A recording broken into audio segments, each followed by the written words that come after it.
Shalom, silakan duduk. Puji Tuhan, senang bisa bertemu dengan semua saudara. Aksel, Papi kira kamu ada pejabat dari baik. Yanti, sudah lama ini Papi gak ketemu atau muncul di sini. Anakmu mana yang masuk sekolah di sini? Enggak ada. Oh, ada di rumah. Baik. Ayo ke musik, mau kemana kalian? Cepat dulu. Ya. Saudara, setelah semalam kemarin, oh ya, Helmi kemarin kamu ulang tahun dan apa gak hadir baru hari ini? Alasan lagi alasan. Setelah kemarin kita belajar tentang Mazmur 24. Ternyata tadi malam nggak sedikit orang-orang diskusi dengan saya tentang posisi itu. Saudara, dari berapa saudara yang diskusi itu, saya dapat banyak masukan dan hal baik. Ternyata begitu pentingnya mengetahui posisi kita di hadapan Tuhan, maka iblis tidak bisa menggoyahkan kita sama sekali. Nah, salah satu yang jadi bahan diskusi semalam itu dengan seorang saudara dari Sumatera bagian utara sana, berbatasan dengan Aceh. Dia ngomong begini, ternyata kalau kita bisa tahu posisi kita, dia pakai istilah koordinat di tempat yang tepat, maka dia menggunakan begitu jaraknya dengan matahari di koordinat yang tepat. Bisa bayangkan ya, melenceng sedikit, jangan bilang setengah senti, jangan, hanya melenceng 0,00001 mili saja menjauh dari matahari posisi itu, maka kita kebal. Mendekat 0,0001 mili ke arah matahari, kita meleleh. Nah, saudara, maka itu sangat penting kita tahu posisi kita di mana. Maaf yang tidak ngikuti yang kemarin, bisa lihat di YouTube-nya, di Zoom, Instagram, Facebook. Nah, Sarah Felis mana sini? Kamu ngomongnya setelah mau menikah cepetan karena waktu. Nah, ini salah satu bentuk posisi yang kita harus tahu. Ini serius kan?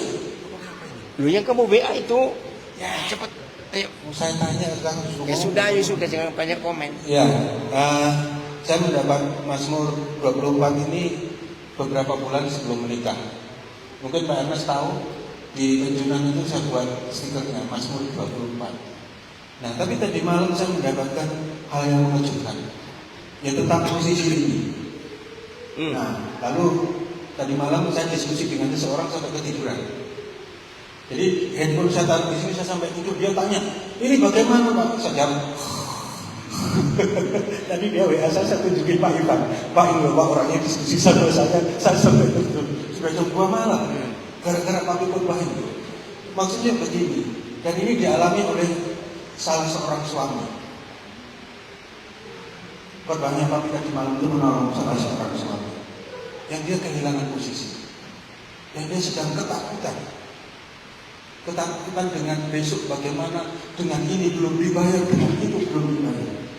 Tapi saya cerita, ya yang kami sampaikan itu, dan saya ingat betul. Saya ingat beberapa bulan sebelum saya menikah, dapat Mazmur 24. Bisa bagikan, kami sharing, dan dia tahu. Oh ya sudah, kalau sudah posisinya bersama Tuhan, ya sudah, saya nggak perlu takut. Besok harus bayar ini, besok harus keluar dari rumah ini, harus bikin, dia nggak perlu. Hari ini dia mengambil keputusan untuk satu keputusan yang lama nggak bisa diambil. Hari ini dia mengambil keputusan. Haleluya. Tepuk tangan untuk Tuhan dulu. Nah, terus begini, masalahnya begini. Ada dari kita yang begitu sadar kemarin diingatkan sama Nabi. Oh, di ayat 4 itu harus apa? Bersih tangannya, murni hatinya, tidak sumpah palsu, tidak terlibat dalam penipuan. Lalu bagaimana? Saya selama ini masih ada di antara salah satu, salah dua, atau bahkan mungkin empat. Ini tadi yang kita diskusikan. Ya hanya bertobat. Nah, tapi saya dikejar. Bertobatnya bagaimana? Mengakunya ke siapa? Terlalu banyak. Nanti kami jawab. Ya. Terima kasih. Puji Tuhan. Ada seorang dokter spesialis THT. sangat kaya. Pasiennya nggak main-main. Tapi suatu hari dia sakit, kena gejala stroke. Sebetulnya nggak parah, saudara. Tapi ketika setan menggoyang posisi, itu jadi ketakutan luar biasa. Bahkan ketakutannya nggak main-main. Dia sampai dibuat setan takut mati. Kayaknya seorang dokter, puji Tuhan, dia punya kemenangan yang takut akan Tuhan dan menolong dokter ini. Nah, ternyata posisi kita itu satu-satunya sasaran iblis untuk menggoyahkan. Hari ini diperingati 10 tahun peristiwa yang menggemparkan dunia terjadi di hari ini tahun 2015. Satu pesawat terbang dari Barcelona menuju ke Frankfurt. Co-pilotnya stres dan dia bunuh diri bersama seluruh penumpang. Dan hari itu penumpangnya sekian ratus itu mahasiswa, anak-anak sekolah yang sedang libur. Nah, hari ini diingatkan lagi, tadi saya baca beritanya. Dokter sudah menganjurkan spesialis jiwanya untuk dia tidak boleh terbang. Tapi pilot ini jahat sekali, dia palsukan data itu ke perusahaan. Perusahaannya namanya Germanwings. Ngeri sekali. Nah, sebelum dia bunuh diri, pilot kencing. Tinggal dia sendiri di kokpit, lalu dia kunci kokpit itu dari dalam. Nah, ketika pesawat menunggu, itu pilotnya kodor-kodor panik, nggak bisa. Nah, sejak hari itu, sekarang di semua kokpit itu ada kunci dari depan pakai angka. Sejak kejadian itu. Nah, sekarang ternyata kalau posisi kita dikacaukan oleh setan, yang mati nggak cuma diri orang ini ratusan orang mati. Sadis sekali. Maka itu kalau kita melihat akhir-akhir ini, begitu banyak orang kena gangguan mental, gangguan kejiwaan. Dengan firman kita bisa menolong orang-orang itu, katakan hanya dengan firman saja. Ingatkan kembali posisinya, ada jaminan yang luar biasa. Nah, saya harap yang ingin tahu, cari khotbah yang kemarin. Ya, ada di sosial media, ada di YouTube, ada di Zoom, ada di Instagram, ada di Facebook. Yang kemarin. Berapa banyak suami istri mengalami kegoncangan dalam dirinya ketika setan mengusik posisi.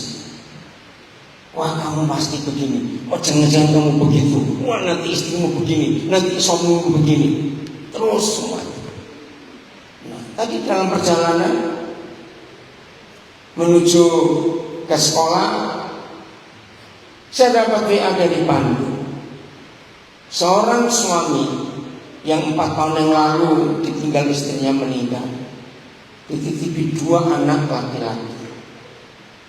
Nah, selama istrinya masih hidup, suami ini kurang ngurus anak-anak karena dia pikir ada mamanya dan dia cari uang.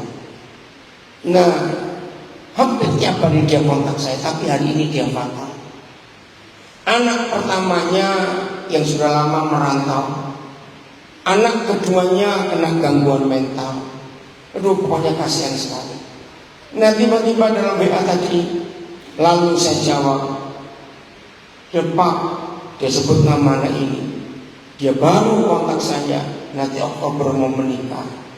Tapi saya tidak dianggap sama sekali. Hanya bilang saya mau menikah. Saya harus buat apa? Saya balas lewat WA. Sudah. Yang penting kamu sudah berhasil besarkan dia, dan kamu harus bangga anakmu bisa menikah tanpa kamu. Kaget waktu saya nyebut itu. Lu kenapa bangga? Ya bangga dong. Kamu berarti berhasil sebagai orang tua tanpa mamanya. Nah, tujuan harus betul juga. Salah satu kalimat di WA itu ternyata sesederhana itu mengubah posisi. Betul. Ngerti nggak maksudnya? Memang kalau dipikir ini anak kurang ajar betul. Orang tua masih hidup tapi nggak dianggap. Tapi kalau kita ngelihat dari posisi yang sebaliknya, kamu bangga. Ternyata anakmu bisa meninggalkan papamu. Betul? Nah, seperti itu cara kita melihat segala sesuatu dalam hidup ini. Maka itu saudara, kalau hari-hari hidup yang kita lewati selalu fokusnya kepada firman Tuhan, selalu pada firman Tuhan, bukan yang lain. Yakinkan diri kita, hidup ini pasti luar biasa. Ingat, otoritas tertinggi bukan uang, bukan jabatan, bukan koneksi. Otoritas tertinggi selalu Tuhan. Sampai kemarin masih ada orang yang tanya, Koden itu di Papua, kenal nggak pejabat ini, kenal nggak pejabat itu? Saya bilang kenal sih tidak, tapi tahu. Nah, itu sudah biasa dari dulu. Ya, sejak kita awal pelayanan sampai tahun 30. Ngerti nggak maksud mereka? Susah dikoneksi. Coba kenalan ini, kenalan itu. Bahkan tidak sedikit mau mengenalkan, itu teman baik saya. Waktu kami masih sama-sama kuliah, saya di Jayapura, begini begitu. Jawaban saya cuma satu. Saya akan lebih lama dari dia ada di Papua. Ngerti nggak maksudnya? Iya toh. Saya akan lebih lama. Nah, lihat aja di Nabi ini. Sejak kita masuk Bupati kita Yusuf di Patang, sudah ganti berapa bupati sampai ke hari ini. Betul? Kita baru punya gubernur baru. Ya udah, coba kontak. Oke, silakan saja. Tapi saya tetap jawab, posisi saya akan lebih lama dari pejabat manapun yang ada di Papua. Amin. Artinya, jangan berharap kepada apa saja dan kepada siapa saja. Firman itu segala-galanya. Hari ini kita akan belajar tentang salah satu bentuk kerendahan hati Tuhan. Ini luar biasa. Saya ulangi, hari ini kita akan belajar salah satu bentuk kerendahan hati Tuhan. Dalam bahasa Indonesia ada istilah. Dan memang istilah ini bagus sekali. Saya nggak tahu siapa yang buat, tapi semua kita tahu. Jangan kamu menjilat ludahmu sendiri. Pernah dengar istilah itu? Nah, istilah ini menunjukkan posisi orang ini. Yang apa? Ayo, menjilat ludah sendiri. Ini posisi yang bagaimana? Secara umum. Berbalik. Apa? Enggak, ini negatif sekali. Ayo, apa yang lain cepat? Ini sangat negatif. Kalau sampai ada orang mengatakan kamu menjilat ludahmu sendiri, munafik, mengingkari harga dirinya. Saudara, ternyata tertulis di firman Tuhan, suatu hari Tuhan menjilat ludahnya sendiri. Dan di situ kita belajar tentang kerendahan hati yang luar biasa. Kalau pencipta alam semesta, dan kita tahu dia nggak cuma maha kuasa, tapi maha segala-galanya. Ternyata dia pun bisa membatalkan keputusannya yang dia buat sendiri. Maka itu jangan ada yang sombong di antara kita. Katakan. Kalau kita buat peraturan, tapi keadaan tiba-tiba berubah, rendahkan hati, dalam tanda kutip, nggak apa-apa kalau kita harus menjilat ludah kita sendiri. Demi apa? Nanti kita akan lihat. Kita buka Keluaran 33 ayat yang ke-12. Refli, sebelahmu tadi siapa? Telepon kok nggak balik? Panggil, teleponnya matikan dulu. Ayo, siapa itu tadi? Saya nggak lihat. Ayo, matikan, belajar firman. Keluaran ini 33. Oh, 32, maaf, ayat 32 ayat 12.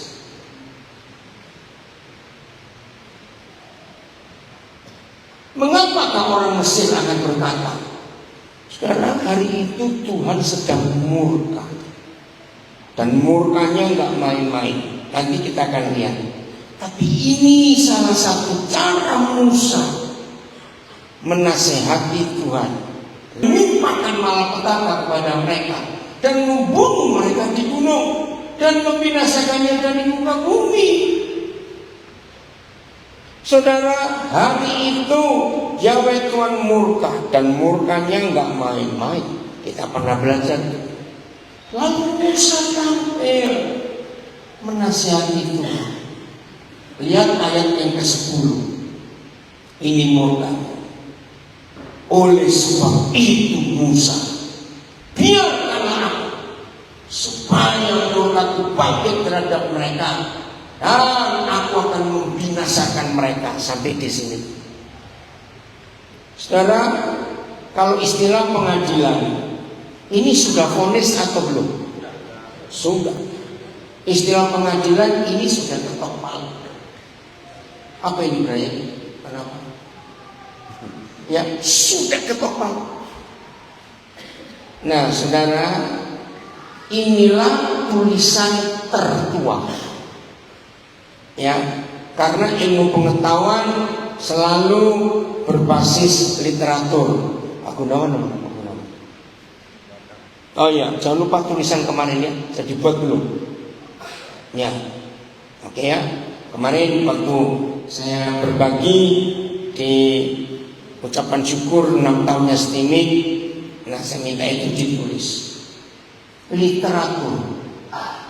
Jadi Keluaran 33 ayat 10 ini literatur tertua yang pernah ditemukan oleh manusia, bahwa di semua pengadilan dunia, sekalipun terdakwa itu sudah terbukti dia terdakwa, tetap harus didampingi pembela atau pengacara.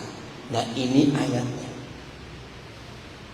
Maka itu dunia hukum sampai hari ini itu menemukan ini tulisan tertua yang pernah ditemukan oleh manusia, bahwa terdakwa sejahat apapun yang tertangkap dan diadili wajib ada pembela atau pengacara. Bahkan di semua negara di dunia termasuk Indonesia, kalau terdakwa itu miskin, gak punya biaya, maka pemerintah menyediakan pembela yang dibayar oleh negara. Hebat. Gara-gara ini. Jadi vonis sudah jatuh. Yahweh Tuhan sudah memvonis Israel harus dibinasakan, harus dilenyapkan. Ini vonis. Dan Musa dapat kesempatan yang luar biasa. Saya ulangi, Musa dapat kesempatan, tetapi engkau Musa akan kubuat menjadi bangsa yang besar. Maaf, saya pernah ngomong ini di antara saudara. Untung Musa bukan orang Indonesia. Apa hubungannya dengan orang Indonesia? Karena kita orang Indonesia itu punya janji mumpung. Musa nggak pernah minta, tapi Musa dapat kesempatan. Dan kesempatannya nggak main ditawari.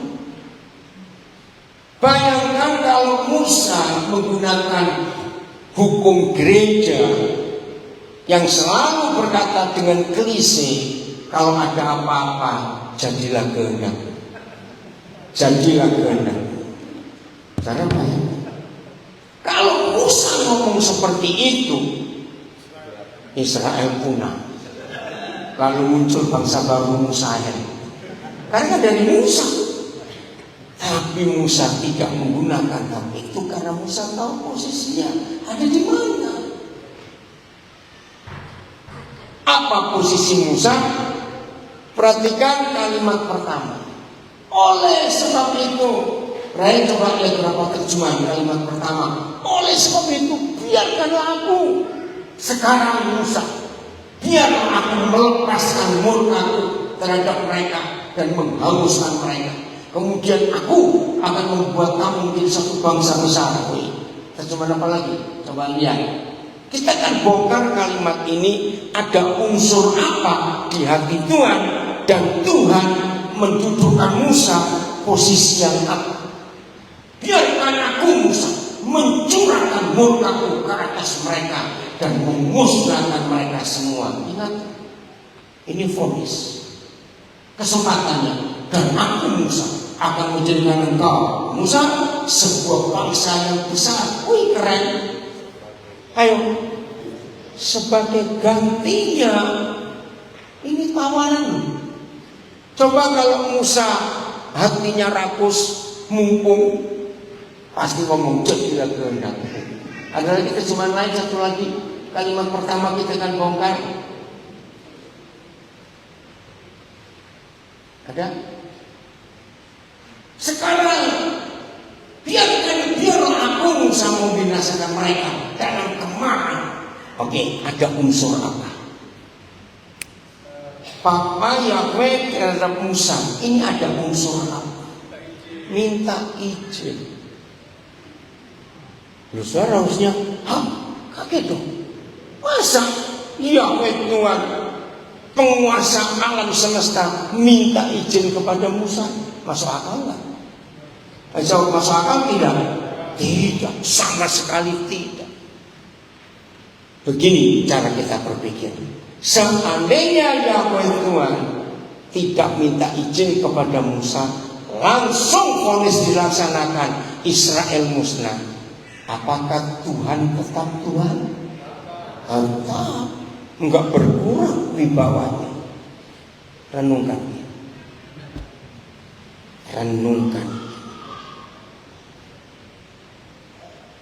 Mengapa dia minta izin ke Musa? Temukan jawabannya dengan melihat posisi. Berarti bagi Yahweh Tuhan, Musa ini posisinya apa? Cepat mikir. Bagi Yahweh Tuhan, Musa ini posisinya apa? Karena saya diberi hak setinggi itu. Maaf, ada saudara kita Raymond Sabandar di sini. Berapa banyak tahun yang lalu, saya nggak kenal dia. Tapi tantenya mati. Itu salah satu gembala GKI yang ada di Namibia. Tahun berapa Ramon? Pertama kali ketemu 97, 28 tahun yang lalu. Tapi ketika Ibu Pendeta Ati menyebut nama itu, cerita begini begitu, langsung Roh Kudus gerakan saya belum ketemu. Waktu itu kamu di mana? Apa saja. Kenapa beres? Oh, pulpen ada itu. Mama itu tanya. Oke, lanjutnya kalah saja. Tuhan memakai kita untuk berinteraksi dengan seseorang, dan kita nggak perlu kenal dulu orang itu bagaimana. Terima kasih yang timonim ada di sini beri kesaksian. Itu berapa tahun yang lalu. Kalau dikatakan Monim ini umur 30 waktu itu. Nah, saya juga nggak kenal. Tiba-tiba Roh Kudus ngomong sesuatu. Saudara, ada banyak hal. Kalau posisi kita tepat ada di hadapan Tuhan. Theo datang nggak ini Theo? Oh, nah ini Theo ini lagi. Udah mirip-mirip Ancis. Oh, 26 Mei itu hari Senin. Saya sudah di dalam pesawat Turkish Airlines untuk terbang. Ini pintu sudah ditutup. Tahu Roh Kudus bilang, buka HP-mu yang nomor ini. Waduh, ini sudah jalan ini. Pesawat sudah keluar dari pintu. Begitu saya buka, ada nomor masuk. Telepon biasa. Saya panik, atau tidak. Tapi Roh Kudus bilang, terima ya udah. Halo, Theo ternyata. Pak, HP saya nggak ada begini, kamu gimana? Aduh, ini saya mau jalani. Sampai saya ditegur oleh pramugarinya, nggak bisa, sebentar aja.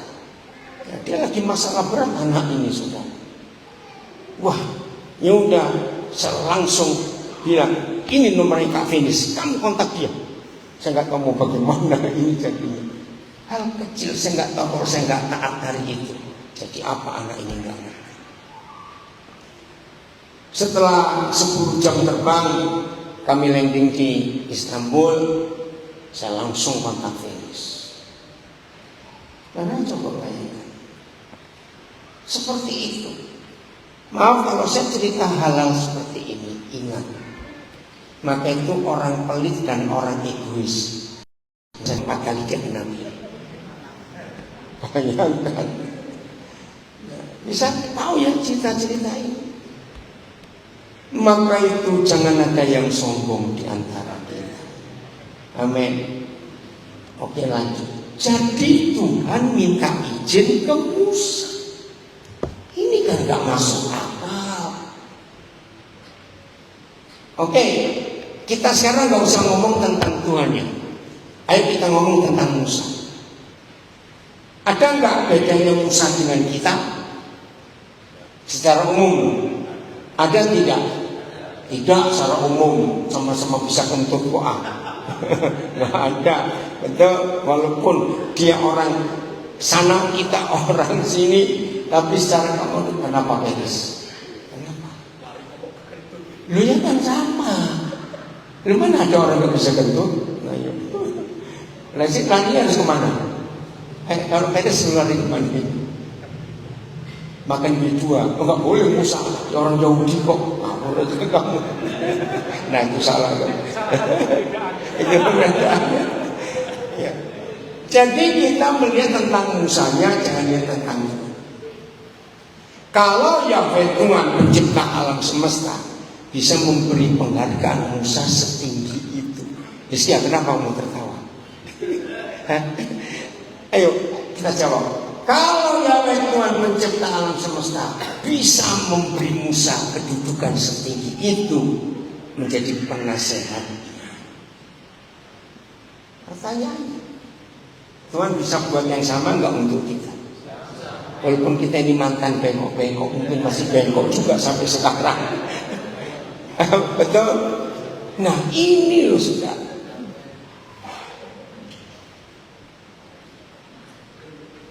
Saya mau katakan kalimat ini supaya semua saudara. Sayang nih Pak Edi nggak ada, masih sibuk tadi. Saya memang sengaja telepon dia untuk hadir, ternyata ada kesibukan. Dengan Pak Edi, saya selalu berkata, sudahlah, kalau peraturan itu kita yang buat, jangan merasa bersalah kalau kita ubah peraturan itu demi keselamatan satu orang. Tanya Pak Edi, saya paling sering ngomong, organisasi itu kan buatan kita, peraturan itu kan buatan kita.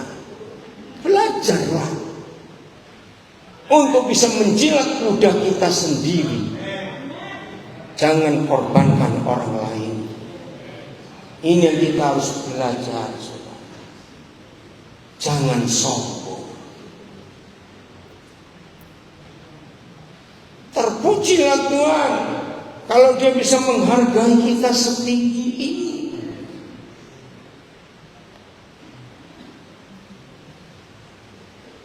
Ngerti kata amandemen? Artinya? Ayo, apa artinya amandemen? Ayo, cepat jawab. Apa artinya amandemen? Merubah peraturan yang dibuat sendiri. Itu ada dalam hukum internasional. Maka itu jangan coba bahasa Inggris. Ini sampai kalimat. Ya terjemahan baru dulu. Brian, terjemahan baru. Ini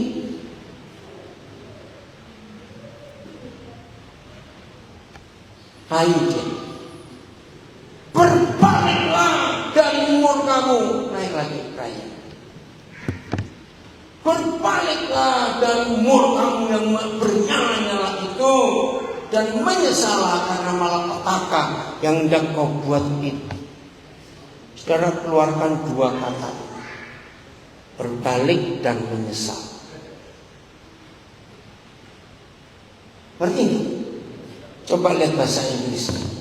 King James boleh, yang ayat ini yang kata berbalik itu, saudara, atau New King James, ada kata yang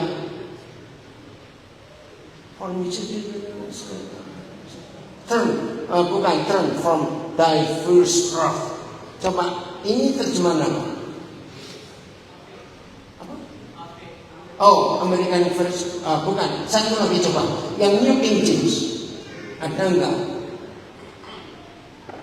Pelan-pelan. Cari kata turn from, berbaliklah. Itu ada satu kata yang membuat saya kaget pertama kali tahu. Ada terjemahan yang lain? Ada apa saja bukan bahasa Inggris? Ada? Ayat 12. Ada terjemahan lain dalam bahasa Inggris. Kaget saudara. Dan satu kata, repent, oh God. Tuhan suruh bertobat. Ada? Coba yang bawa terjemahan lain bahasa Inggris, yang di rumah juga bisa. Estia, kamu bacakan yang di situ, repent, oh God. Ada terjemahan apa? Coba bayangkan, Tuhan disuruh bertobat. Apa? King James update. Ada enggak? Brian, ada enggak? Coba Galuh beritahu update King James-nya. Apa? Update. Enggak, terjemahan apa saja bahasa Inggris pokoknya, Brian. Coba keluarkan.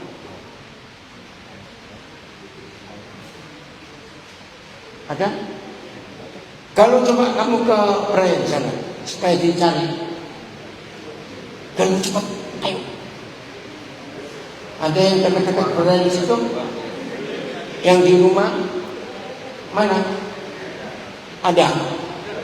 Bulu kecilnya. Nah, coba ini lihat Galuh, dari Galuh. Wah, gak kebaca itu. Ada? Saudara, saya lupa tahun berapa waktu pertama kali Roh Kudus ngajar di saya, kaget betul. Berani-beraninya Musa nyuruh Tuhan bertobat.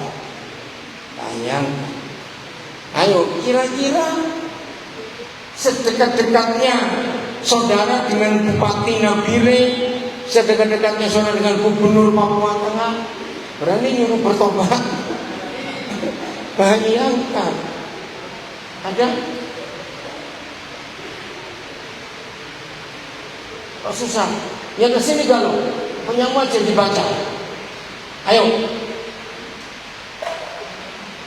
Yang di rumah lu Ben ketika Musa ketemu belum di situ? Enggak ada. Oh, kan? Belum ada apa-apa. Sini. Terjemahan apa ini? Apa? Itu apa? Update. Oh, update King James. Oke, ya. Saya baca ya.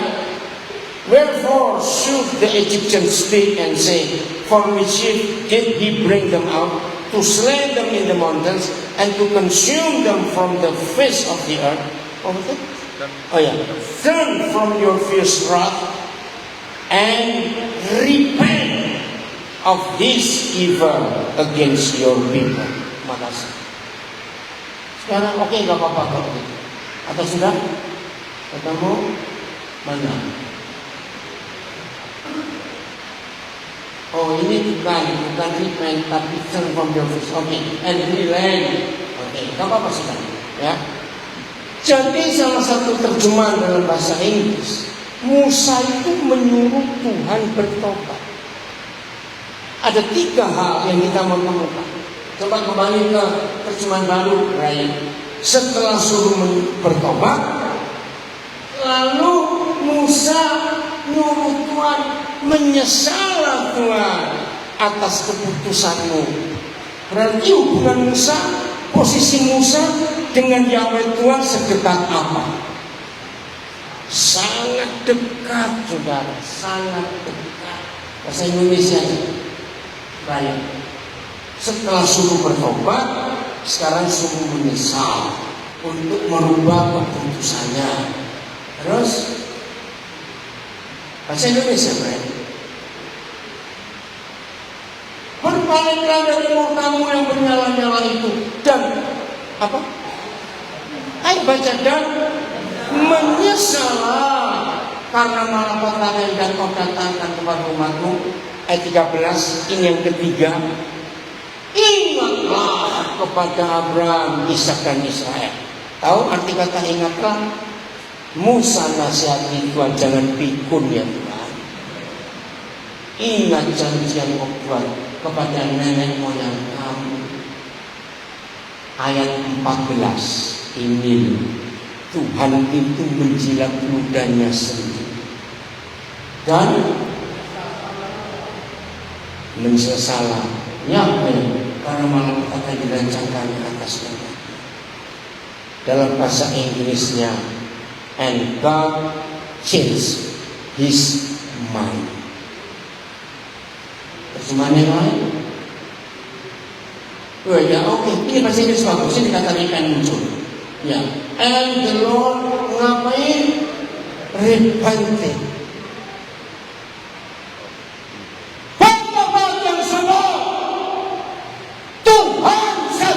Bertobat dan menyesal. Peraturan yang kamu buat dan itu merugikan orang lain, batalkan peraturan itu. Jangan sombong. Ini luar biasa. Percayalah, organisasi yang Tuhan percayakan kepada kita tidak akan berantakan kalau karakter Tuhan ini ada di hidup kita. Suami-suami yang sombong bertobat, merasa dirimu paling benar dan istrimu yang salah. Pejabat-pejabat yang sombong bertobat, engkau buat peraturan sendiri, rendahkan hatimu untuk berani mengubah peraturan itu demi keselamatan. Tuhan bertobat.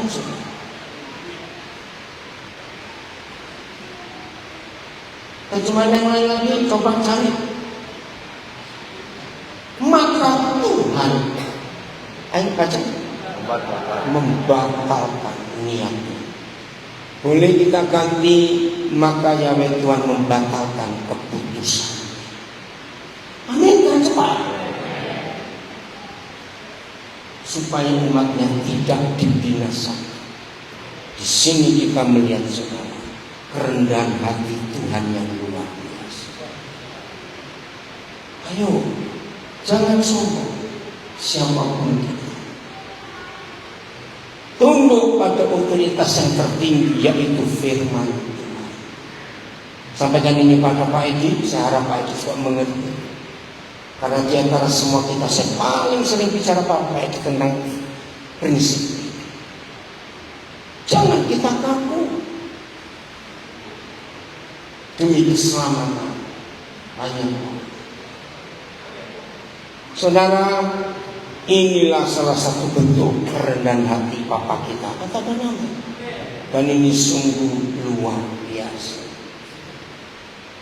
Nah, dunia akan mengenal kebenaran dan kasih ini kalau kita sungguh-sungguh melakukan. Inilah bukti dari kasih yang tak terkatakan ini. Maka kalau kita tahu posisi kita seperti ini, hebat sekali. Amin.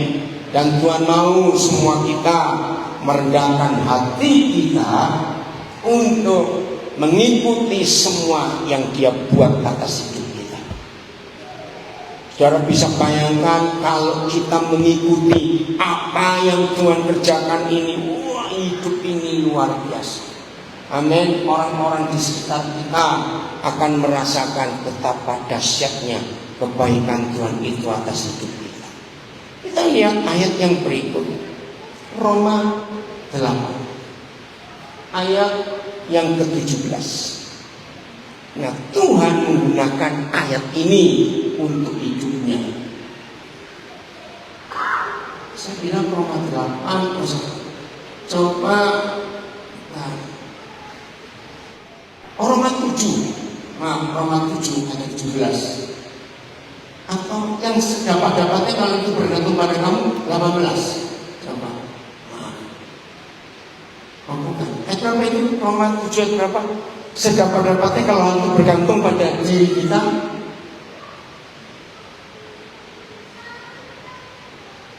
Ayo Roma 8. Berapa?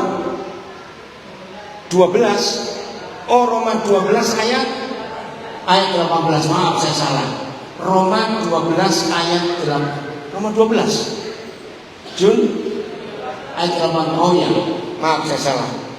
Sekarang hidupi firman ini dan hidupkan firman ini. Beda nggak? Lo cepat Pak jawab, beda tidak? Hidupi firman ini dalam semua hal yang kita lakukan. Lalu hidupkan firman ini untuk siapa saja yang bisa bertemu dengan kita sedapat-dapatnya. Kalau hal itu bergantung pada siapa? Pada diri sendiri. Suruh ngapain? Hiduplah dalam perdamaian dengan semua orang. Coba renungkan. Kalau semua kita melakukan konsep ini sedapat-dapatnya, kalau itu bergantung pada diri kita. Lihat cuma yang lain. Coba. Sedapat mungkin dari pihakmu, berusaha untuk hidup damai dengan semua orang. Yang lain lagi, janganlah bertengkar dengan siapapun. Usahakanlah hidup dalam perdamaian dengan setiap orang. Yang lain lagi, berusahalah sebaik-baiknya untuk hidup damai dengan semua orang. Ada satu lagi, ayat. Kalian harus berusaha sedapat mungkin untuk hidup damai dengan semua orang. Nah, saya ingin ngomong, kalau ada di antara kita sering dan rajin bertobat, itu semua harus bergantung pada diri kita sendiri. Saudara, bentuk konkret kebenaran ini, bentuk nyata adalah begini. Sejelek apa yang terjadi dalam hidup kita, bentuk konkret, jangan pernah menyalahkan siapapun yang berbuat tidak baik itu. Oh, gak ada yang lain. Bentuk konkret Roma 12 ayat 18. Dan itulah karakter Bapa kita di surga. Dia murka, bukan cuma marah. Masih ingat? Biarkanlah murkaku bangkit Musa atas mereka. Tapi dia melakukan apa yang dinyatakan oleh Paulus. Sedapat-dapatnya, kalau hal itu bergantung pada diri Tuhan sendiri, Tuhan ngapain? Berdamai dengan musuhnya yang kurang ajar ini, yaitu Israel. Saudara nanti ya di rumah baca kurang ajar Israel. Ada alasan yang membuat Yahweh Tuhan murka. Ada alasan. Paling tidak saya menemukan 3 alasan yang menyebabkan Yahweh Tuhan murka. 1, posisi yang maha besar diganti dengan anak sapi, patung lagi.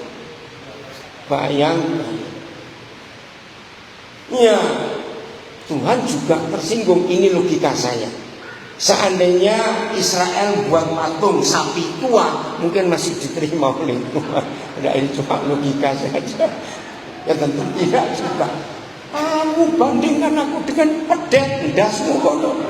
Enggak, ya enggak tahu pedet kok saya tahu. Bayangkan Tuhan diganti dengan anak sapi, segitu patung. Nomor 2 yang membuat Tuhan murka, mereka berseru, "Hai Israel, inilah dewa yang memimpin kamu keluar dari Mesir." Kurang ajar betul. Masa bisa anak sapi mimpin dari Mesir?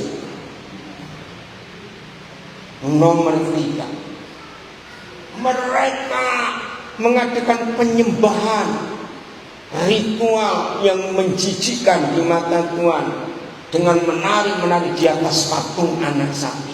Nah, ini alasannya Tuhan murka. Pikun, ingat janjimu kepada Abraham, Ishak dan Israel. Wah, itu sahur sekali. Nah, jadi Tuhan pun menggenapi, bergantung atas bangsa yang kurang ajar. Dan Tuhan berubah pikiran.